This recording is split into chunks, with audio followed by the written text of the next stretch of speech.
बहुत बहुत स्वागत है मित्रों आप सभी का। आज हम एक ऐसी कहानी सुनने वाले हैं जिसकी विषय वस्तु हम सब से जुड़ी हुई है।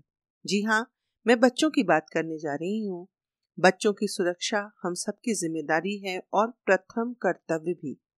मैं अपनी कहानी के द्वारा समाज में जागरूकता लाने का प्रयास कर रही हूँ। आशा है कि आपको मेरी कहानियां पसंद आएंगी।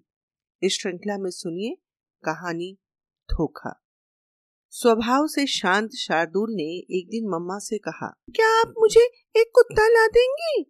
माली भैया ने सुन लिया और हंसकर बोला, भैया का तुमको एक छोटा सा पिल्ला चाहिए? हाँ हाँ, मुझे कुत्ता चाहिए, क्या आप लाकर दोगे? हाँ जरूर दे। कब लाओगे? जब भाभी कहेंगी तब ला देंगे। क्या माली भैया आप भी? कुत्ते का कौन ख्याल रखेगा? शार्दुल की माँ ने कहा। अपनी एक आंख दबाते हुए माली ने कहा, कौनो बात नहीं भाभी, शार्दुल भैया रखिए ख्याल। हाँ मम्मी, मैं उसका सारा काम कर दूंगा। अच्छा अच्छा, बड़ा आया काम करने वाला। जाकर पहले अपनी पढ़ाई पूरी करो। धीरे धीरे शार्दुल और माली भैया में दोस्ती बढ़ने लगी और मम्मी शार्दुल की तरफ से निश्चिंत होने लगी। माली भैया उसे कुत्तों की सुंदर सुंदर फोटोएं दिखाता और जब शार्दुल कुत्ते की मांग करता तो हंसकर कहता, बाबा जब बच्चे हुई हैं तब ले आऊंगा। इधर कुछ दिनों से शार्दुल की मम्मी ने नोटिस किया कि जैसे ही माली भैया घर पर आता था, शार्दुल किसी एक कोने में या फिर रसोई घर में मम्मी के आसपास ही रहता था। अगर मम्मी कभी नाश्ता देकर कहती कि जाओ जाकर माली भैया को दे आओ, तो उसके चेहरे का रंग ही उड़ जाता था। मम्मी ने कई बार पूछा भी, शार्दुल क्या बात है, तुम आजकल माली भैया के पास नहीं जाते? उनसे कुत्ते का बच्चा भी नहीं मांगते और न ही फोटोएं देखते। क्या लड़ाई कर ली है भैया से? नहीं मम्मी, बस मन नहीं करता। अगले दिन जैसे ही माली आया, शार्दुल ने अपने कमरे का दरवाजा बंद कर लिया। माली ने जाकर आवाज भी लगाई, बाबा, अरे ओ बाबा आओ बाहर। पर शार्दुल बाहर नहीं आया। जब उसे लगा कि माली भैया चला गया होगा, तब वह बाहर आया, पर माली को बैठकर चाय पीते देखकर वह सहम सा गया। उस दिन शार्दुल की मम्मी को लगा कि बात कुछ न कुछ तो जरूर है, जो अब शार्दुल इस प्रकार का व्यवहार कर रहा है। रात में शार्दुल को सुलाते समय माँ ने उसके सिर पर हाथ फेरते हुए पूछा, बेटा एक बात बताओगे? मुझे लगता है तुम्हारे और माली भैया के बीच में कुछ हुआ है। नहीं मम्मी। मुझे ऐसा क्यों लग रहा है कि तुम झूठ बोल रहे हो या कुछ छिपा रहे हो? कुछ नहीं छिपा रहा मम्मा। फिर अब तुम माली भैया के साथ खेलते क्यों नहीं? वह चुप रहा।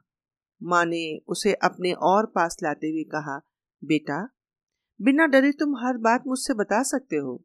अगर तुम मुझे नहीं बताओगे तो मैं तुम्हारी परेशानी कैसे दूर करूंगी? पर मम्मा, अगर मैं आपको बताऊंगा तो आप मर जाएंगी। माँ ने उसे गले से लगाते हुए कहा, ऐसा तुमसे किसने कहा? माली भैया ने। पर उसने ऐसा क्यों कहा? वही तो मैं आपको नहीं बता सकता। अरे बेटा, ऐसा नहीं है, बल्कि जो बच्चा अपनी मम्मी से बात छिपाता है ना, भगवान जी उससे नाराज हो जाते हैं। हाँ, मैं बिल्कुल सच कह रही हूँ। शार्दुल में थोड़ी हिम्मत आई, पर दूसरे ही पल वह फिर डर गया। माँ ने कहा, अगर तुम नहीं बताना चाहते हो तो कोई बात नहीं, चलो पेपर पर लिख दो ताकि तुम्हारी कसम न टूटे। हाँ, गुड आइडिया, मैं आपको लिख कर देता हूँ, पर आप अभी जाइए। दूसरे दिन पेपर हाथ में लेकर शार्दुल की माँ गुस्से में कांप रही थी। उन्हें उस हालत में देखकर शार्दुल के पापा ने पेपर हाथ में ले लिया। पढ़ने के बाद शार्दुल की माँ को पास बैठाते हुए कहा, कितना बड़ा धोखा हमारी आंखों के सामने हो रहा था और हमें भनक तक नहीं लग रही थी। मैं तो उसे बड़ा अच्छा समझ रही थी, रोज चाय नाश्ता दे रही थी और वह मेरे ही बच्चे को गंदी गंदी फोटोएं दिखाकर उसे मानसिक रूप से परेशान कर रहा था। पर तुमने कभी चेक नहीं किया कि वह क्या दिखा रहा है? चेक किया था, वह तो कुत्ते की सुंदर सुंदर फोटोएं दिखाता था। कब उसने यह सब शुरू कर दिया? पता ही नहीं चला। ऐसे भेड़ियों से अपने बच्चे को बचाना सबसे बड़ी चुनौती है। चलो, भगवान का लाख लाख शुक्र है कि हमें सब पता चल गया। उसे तुरंत बुलाकर उसका दिमाग ठिकाने लगाता हूँ। ठीक है, पर जो कुछ भी करो जल्दी करो, ताकि शार्दुल के आने से पहले सब ठीक हो जाए। अरे, ये तुम क्या कह रही हो?